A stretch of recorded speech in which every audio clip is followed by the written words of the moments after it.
you're watching News Mongolia on MNB World, and I'm your host, Jargalma Tushinjargal.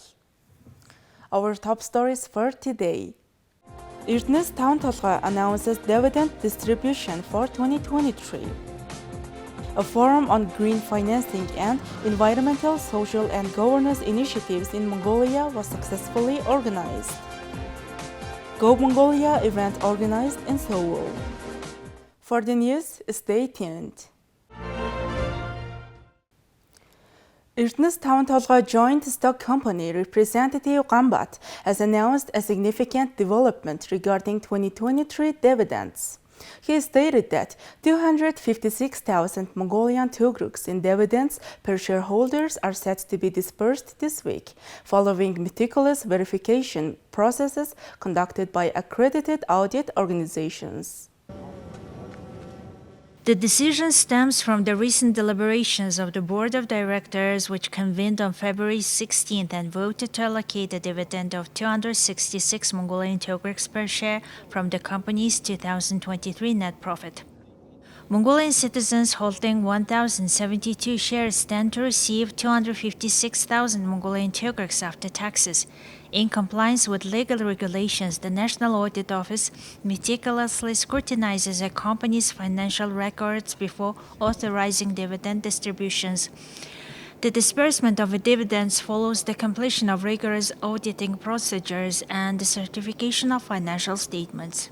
In 2023, Erdenes Tavan Tolgoi joint stock company disbursed dividends of 104,000 Mongolian togruks per share, totaling 351 billion Mongolian togruks distributed to 3.4 billion Mongolian citizens.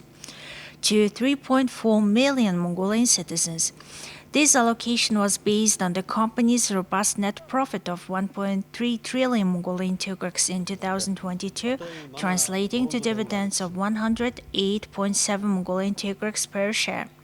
The 2023 surge in net profit, reaching nearly 3.2 trillion Mongolian togruks, paved the way for a substantial increase in dividend payouts, underscoring the company's continued financial growth and commitment to delivering value to its shareholders. The American Chamber of Commerce in Mongolia successfully organized presentation and discussion focusing on green financing and environmental, social, and governance initiatives in Mongolia.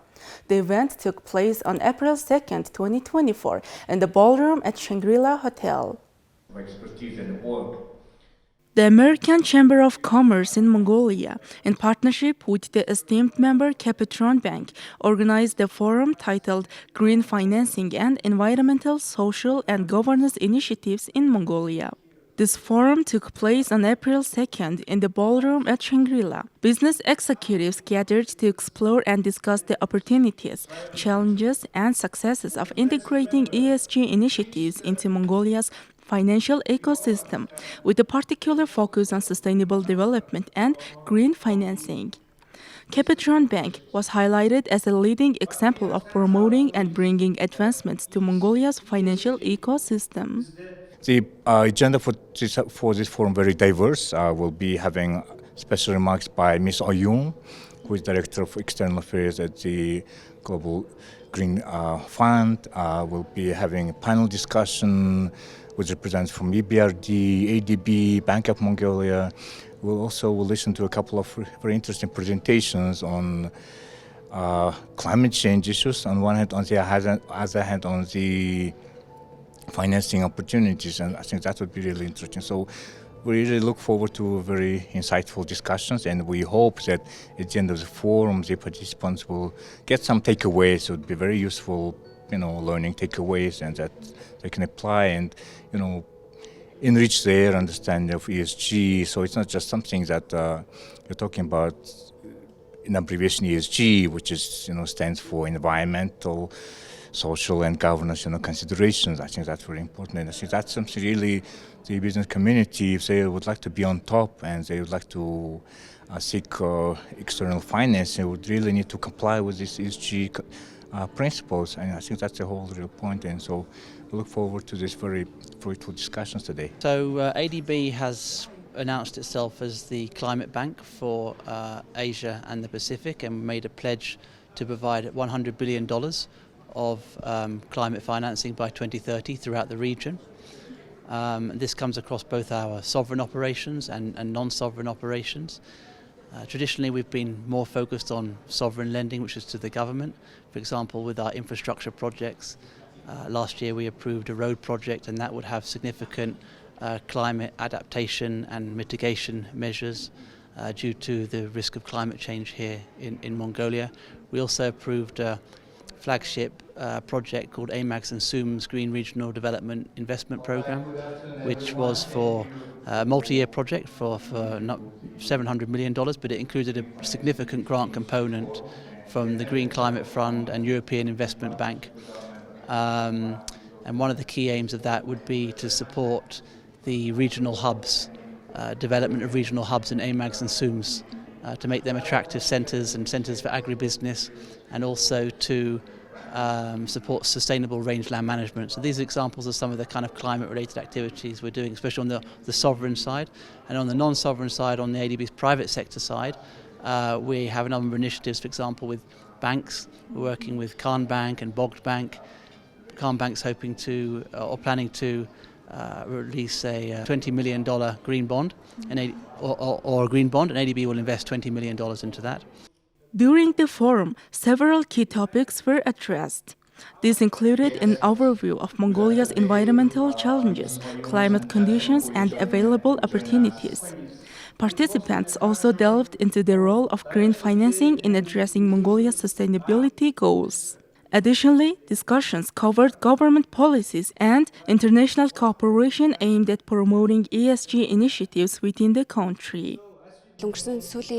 In the last 5 to 10 years, Mongolia has completed many tasks as part of sustainable development. Internationally, attention has been paid to this issue.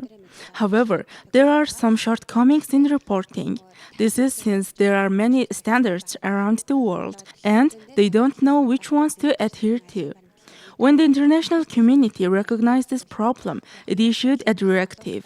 In June of last year, it issued 2 standards for reporting financial information in the field of sustainable development, based on the International Standard of Financial Reporting. The first standard specifies general requirements related to sustainable development. The second one is more climate-oriented.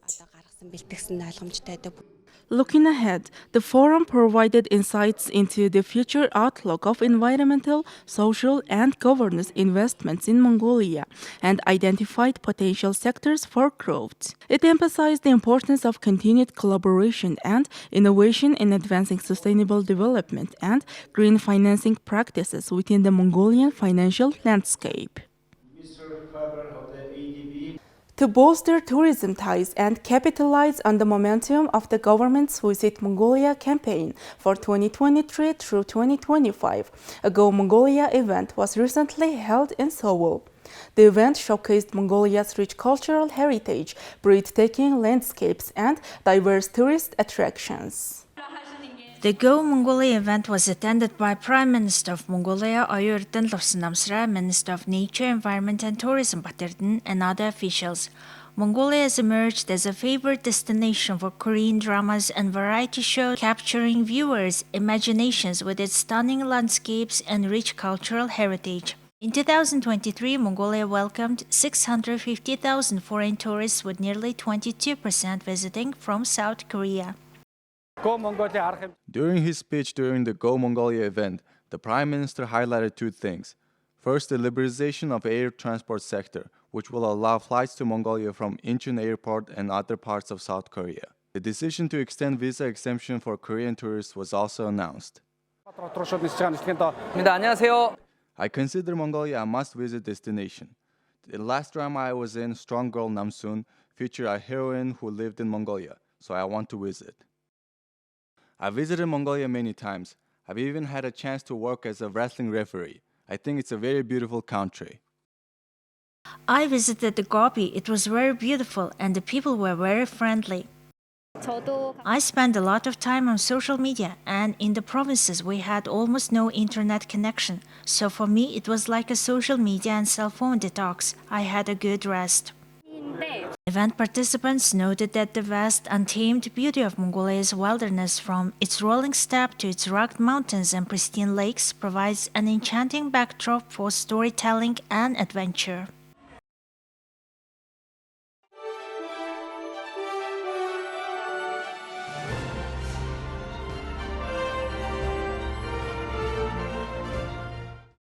Thank you for staying with us. Now let's take a look at currency exchange rates provided by Mongol Bank.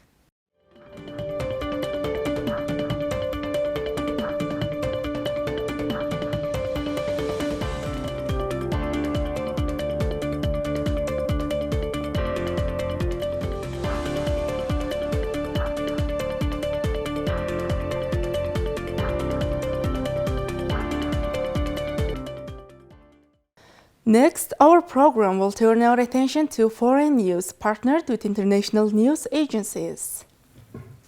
UK Prime Minister Rishi Sunak said he was shocked and saddened to learn of the deaths of aid workers in Gaza. Sunak was speaking after an alleged Israeli airstrike killed 6 international aid workers with the World Central Kitchen Charity and their Palestinian driver, the aid group said Tuesday, hours after it brought a new shipload of food into northern Gaza, which has been isolated and pushed to the brink of famine by Israel's offensive.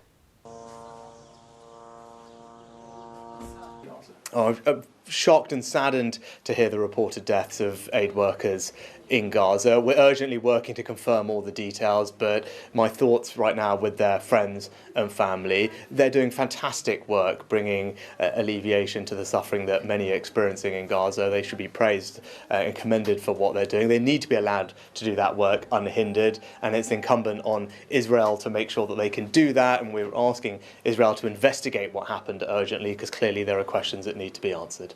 Footage showed the bodies of the dead at Al-Aqsa Martyrs Hospital in the central Gaza town of Deir al-Balach. Several of them wore protective gear with the charity's logo. The food charity, founded by celebrity chef Jose Andres, said early Tuesday that the 7 killed include citizens of Australia, Poland, the United Kingdom, and the US-Canada dual citizen. The source of fire late Monday could not be independently confirmed. The Israeli military said it was conducting a review to understand the circumstances of this tragic incident. Now let's take a look at weather forecast for world major cities.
Well, that's all for today. Thank you for staying with us.